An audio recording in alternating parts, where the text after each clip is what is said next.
দেশি চিকেন রান্না করব।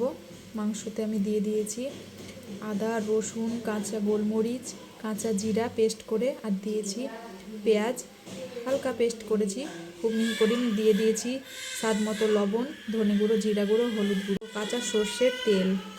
মাংসটা আমি ম্যারিনেট করে রেখে দিয়েছি। কড়াইয়ে আমি অল্প একটু তেল দিয়েছি, দিয়ে দিলাম তেজপাতা, শুকনো লঙ্কা,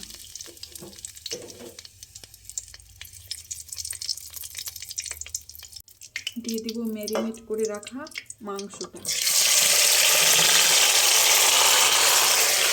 দিয়ে মাংসটাকে আমি ভালো করে কষিয়ে নেব। আমি দারচিনি অ্যাড করে দিচ্ছি, নাড়িয়ে নেব। মাংসটা কিন্তু আমার কষানো হয়ে গেছে, দিয়ে দিচ্ছি জল।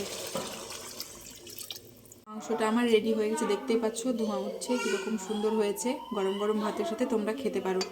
এরকম বিভিন্ন ধরনের রেসিপি পেতে চ্যানেলটিকে লাইক সাবস্ক্রাইব করে দিও।